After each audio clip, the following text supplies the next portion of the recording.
ছবি। এটা হচ্ছে আমাদের বাড়ি। আজকে আমার বনুর সাথে যা যা ঘটেছে সেটা কিন্তু আপনারা শেষ পর্যন্ত দেখবেন, তো দেখে নিন। আমি তখন ঘুমিয়েছিলাম,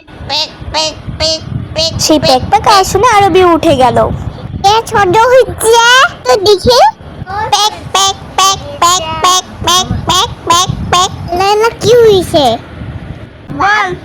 হাতে না লুকে পড়ে যাচ্ছে, এই যে কে নিয়ে যাচ্ছে, হানি কি সব বলছিস? কই লুকিয়ে রেখেছিস বোনকে? আমি তো নাকি ফেলিনি, না হাতটা নিয়ে ফেলছে।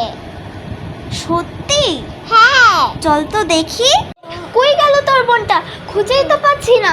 চল তো ওই সামনের পুকুরটাতে যেয়ে দেখি। চলো চলো। হ্যাঁ চল যাই। আল্লাহ, তোর বোনুকে তো ওই হাঁসটা নদীতে নিয়ে গেছে। এই হাঁস, আস না, এসে যা না, এসে যা না, হাঁসটা এসে যা না, এসে যা না। আরে দেখ হাঁসটা আরো পালাচ্ছে। আরে বোনকে তো ফেলে দিল। এবার কি করা যায়? আইডিয়া, ওখানে একটা লাঠি দেখছি। এই হাতটা, এই লাঠিটা দে, তাড়াতাড়ি চলে আয়, তাড়াতাড়ি চলে আয়। হ্যাঁ চলে আয়, এসে গেছিস, এসে গেছিস, আসো, আয় আয় আয় আয়। আরে এই তো তোকে তুলে ফেলেছি।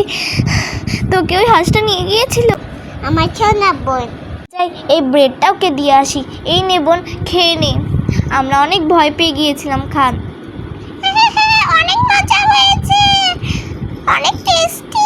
এটা অনেক সুন্দর করে বানিয়েছো তুমি। ওয়াও, ধন্যবাদ করো। বলো বাই।